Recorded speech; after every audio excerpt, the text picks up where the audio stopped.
Bueno, pues vamos a darle profundidad al análisis económico, un poco de inteligencia económica en este momento en el que todo el mundo se hace preguntas, cómo vamos ejecutando los países, los fondos europeos, los Next Generation, cómo vamos aplicando los planes de recuperación y resiliencia.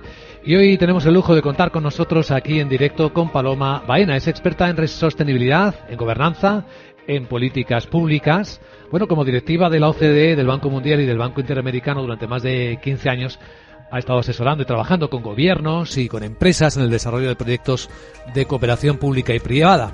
Paloma, la verdad es que tiene una experiencia extraordinaria desde que se graduó en Harvard, como profesora adjunta del E-School of Global Public Affairs en materia de sostenibilidad, y además muy activa y activista, podemos decir incluso en estos tiempos, como fundadora y copresidenta del Foro de Sostenibilidad de EGECON, de la Asociación Española de Ejecutivas y Consejeras. Paloma es directora senior de European Affairs en LIC. Paloma, bienvenida, muy buenos días. Muy buenos días, Luis Vicente, un placer estar aquí de nuevo contigo. Bueno, ha pasado, ¿cuánto? Año y medio desde que se aprobara el plan de recuperación en España. Fue en abril del año 21. Estamos terminando, por tanto, el segundo año de implementación. Y no dejan de surgir noticias e inquietudes sobre cómo se va ejecutando. Hay muchas críticas al respecto. ¿Qué balance podríamos hacer hoy, por lo tanto, de la evolución de este plan con los datos sobre la mesa? Pues efectivamente ha pasado un año y medio desde que se aprueba el plan. Es un buen momento para ver cómo estamos avanzando, pero me gustaría también decir, y ahora entramos en el análisis, que nos queda mucho partido por delante. El plan es hasta el 2026. Yo diría tres cosas. Lo primero es que sí se han establecido las bases necesarias para poder avanzar en la ejecución del plan, lo cual yo creo que hay que señalar porque era un plan y es un plan muy complejo, con una dotación enorme, que ha requerido mucha negociación a nivel de comunidades autónomas. Han hecho más de 200 conferencias sectoriales a nivel de ministerios para definir qué partidas, a qué conceptos, y también a la definición de los PERTE, esos proyectos nuevos estratégicos que nadie sabía en qué iban a consistir, ¿no? A nivel de avance con la Comisión se han solicitado y recibido 2 pagos. Se está negociando la adenda, es decir, se ha avanzado también en ese gran nivel de gobernanza que tenemos con la Comisión, y donde estos avances chocan con la realidad es en la ejecución. Y eso es lo que empieza a ser aparente, ¿no? Si bien a nivel de compromiso de gasto, que es muy importante porque es el primer paso para poder ejecutar, el Gobierno ha avanzado mucho, sobre todo en este año, desde el 2022, y podemos decir que aproximadamente terminaremos el año con un 70% de gasto comprometido, es decir, de partidas específicas para la ejecución del plan.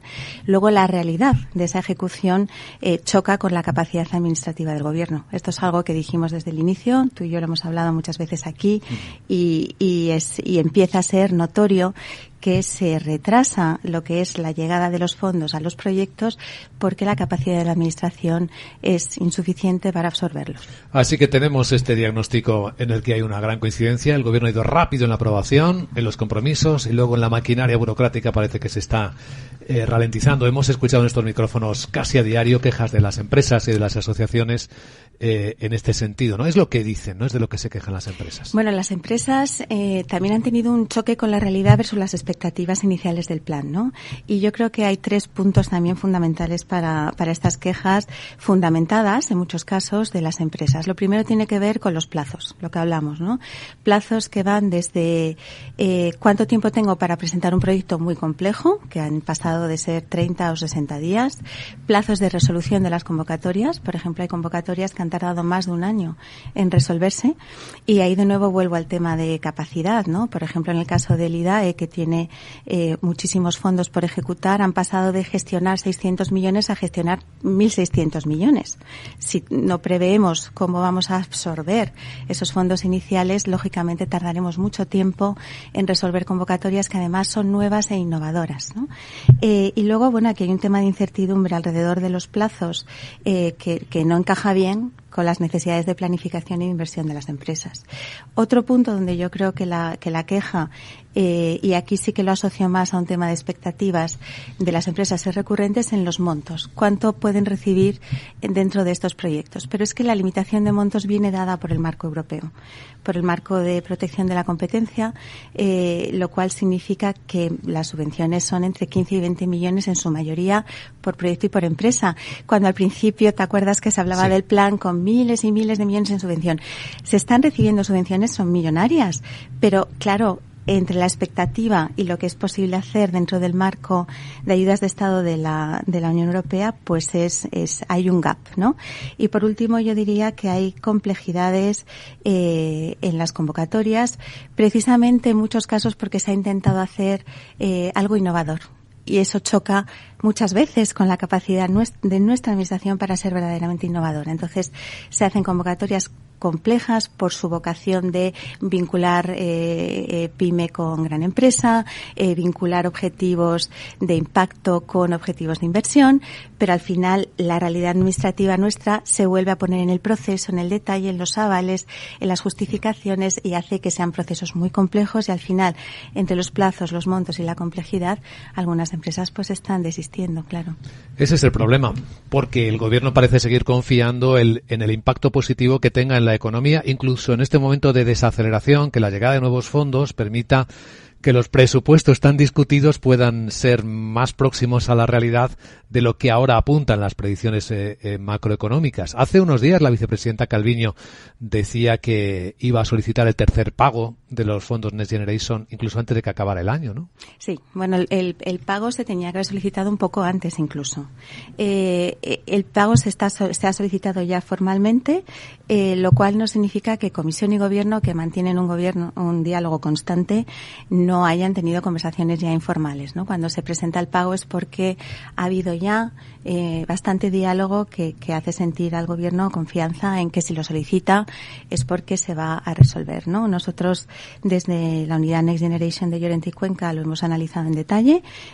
Había un problema que si quieres comentamos sobre el tema del sistema de control, pero en principio no vemos que haya ninguna dificultad en recibir este tercer desembolso, lo cual pondría a España muy por delante de otros países respecto a la recepción de fondos, ¿no? Y aquí solo un detalle, si me permites, porque es importante, a veces se nos olvida, nos fijamos muchísimo en la ejecución de los fondos, que es esencial para que se puedan hacer los proyectos que queremos, pero lo que la Comisión se fija es en los hitos y objetivos que ha acordado con España. Y es ahí donde se producen los avances a la hora de recibir los fondos. Y en ese sentido, por ahora España va muy bien, claro. Ese punto, Paloma Baena, que citas, que dejas ahí en el aire, el control, sí, es algo que parece inquietar a algunos socios de la Unión Europea, de si los sistemas de control para que no haya corrupción en la ejecución de los fondos son suficientemente eficaces, ¿no? Sí, bueno, yo creo que aquí hay dos temas. A mí, al nivel de fraude o corrupción en los fondos, la verdad, y mira que he trabajado en temas de transparencia y corrupción muchos años en mi vida, no me preocupa, te diría en absoluto, es imposible decirlo porque siempre hay riesgo, pero me preocupa poco porque hay un exceso de niveles de control en este momento alrededor del plan, y lo matizo, hay control a nivel de la institución que ejecuta, hay control interno de la IGAE, hay control externo, por supuesto, del Tribunal de Cuentas, y hay control a nivel europeo, también de la Comisión, que hace auditorías ad hoc, del Tribunal de Cuentas, etcétera.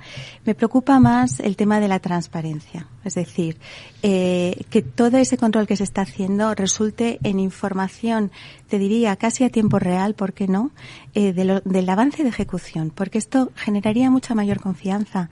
Si es perfectamente explicable los plazos y los retrasos que puede haber en ejecución y las perspectivas, pero con datos en la mano, ¿no? Y esos datos realmente creo que hay que hacer un esfuerzo por hacerlos mucho más accesibles y transparentes. A nivel de la preocupación de las instituciones europeas, esto es por un sistema de control que forma parte del mecanismo de recuperación y resiliencia.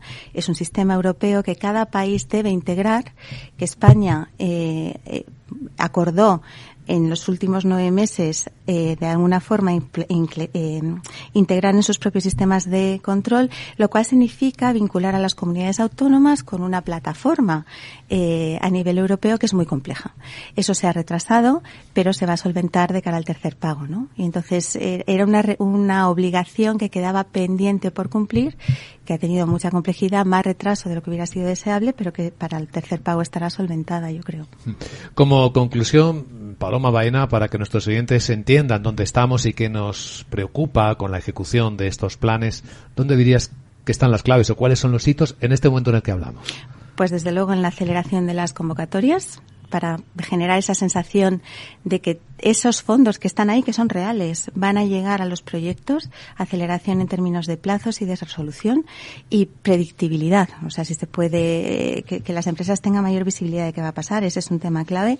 Otro tema clave es la adenda que se está negociando del plan. Van a llegar más de 10.000 millones de euros en subvenciones adicionales, van a llegar o se van a pedir 85.000 millones en préstamos casi. Entonces hay que saber a qué reformas se van a asociar y cómo se piensa ejecutar de forma que no acumulemos aún más retrasos, ¿no?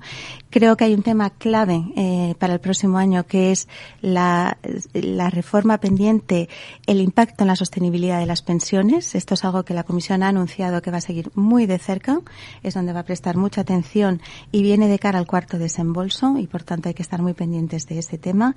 Y bueno, yo solo señalar, Luis Vicente, como creo que siempre he hecho, que no nos olvidemos, mencionabas los presupuestos generales del Estado, que al final el plan de recuperación y el mecanismo en sí lo que hace es darnos una capacidad inversora público y privada que no podríamos tener de otra forma para los temas de energía, para los temas de digitalización.